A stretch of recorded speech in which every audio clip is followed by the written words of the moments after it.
The purpose of any information should be driven by intention. Knowledge must serve your needs. Acquiring information for the sake of intelligence is a crime you impose to yourself. Knowledge is only valid when it is specialized. It must serve your intention.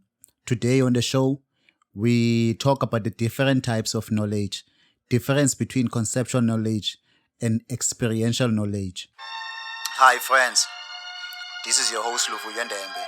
Please do consider the content I share and take notes to some of the insight. Every day on Daily Talk with Luvuyo Ndembe, we share relatable content.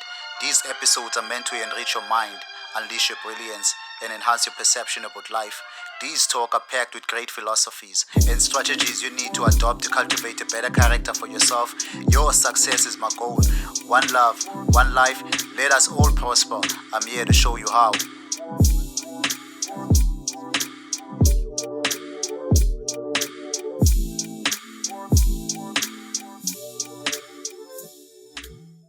Hi, welcome to Daily Talk with Luvuyo Ndembe. Today's episode was inspired by a conversation I had with my girlfriend. So in the early hours of the morning, one Monday, I logged into my Facebook account, went through my news feed to find some ideas for this podcast as usual. So as I'm paging, stumbled upon this post explaining how God is found in silence. The guy who wrote the post exclaims, "That's why Jesus went to a desert for 40 days. That's why people meditate in nature. That's why Adam could speak to God. That's why Moses went to the mountain to receive the 10 commandments." He concluded, God is found in silence. Silence represents balance. Silence represents peace. Silence represents discipline. Silence represents calmness, wisdom, and you can never find God anywhere else. God is found in silence, and silence is not outside anywhere. The post really spoke to my heart. The value of the insight, the depth of that wisdom reminded me of my encounter with God. I even did a podcast on the subject titled, "Where do you find God and who is God?" So when I saw the post, I decided to share it with my girlfriend to gather her concern. So as she is a devoted biblical scholar. So my girlfriend, I think she went through that post and she came back to me. Then she told me her concerns regarding the post and what she had learned by reading the Bible. So that's where I got the inspiration for this episode. What I told my girlfriend is the same thing I will tell you about in this episode. Everything is perception. The same thing we perceive is what we entertain as our thoughts. And the same thoughts we keep on repeating becomes our beliefs. Our perception makes what you call reality, and what triggers perception is information.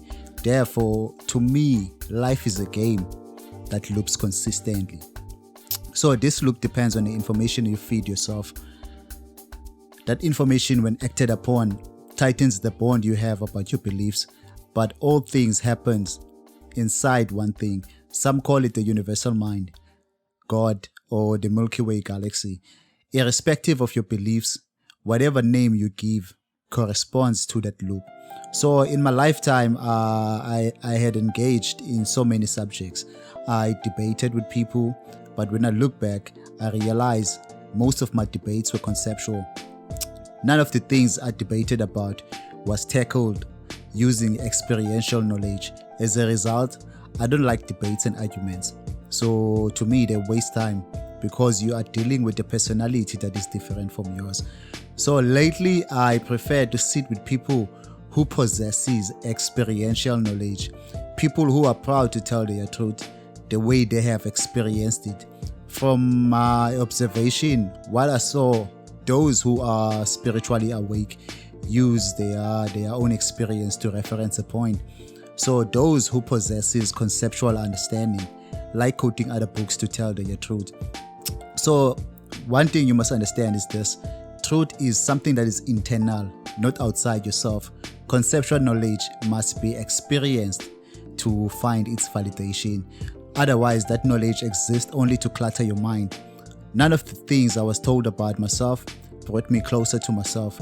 The information I was told about allowed me to create a dividing wall between myself. But when I observed the beauty of life, I found myself with Enrich. Conceptual knowledge binded me from realizing my true potential. Experiential knowledge gave me the freedom to soar with the birds. So both this type of knowledge are information. One needs to be validated and one is valid to your soul. Life is meant to be experienced by this great consciousness doing the thinking. For your thinking to be effective, you must imagine, you must desire the experience. Desiring something is conceptual. You know it by thought, it exists. Without experience, that thought remains a fantasy. It is a matter of imagination and memorization. Conceptual knowledge can be seen as your conscious mind. Experiential knowledge is your subconscious mind. Both serve your individual purpose, but knowledge must be experienced to serve the purpose of life. So thank you for your time. I hope you found value in this episode. Don't forget to subscribe to my YouTube channel, to follow me on Facebook, on Instagram for more personal transformational content. Please do share the content with your friends, your family and colleagues, your friends in social space. Each one teach one. Until next time, I'm out.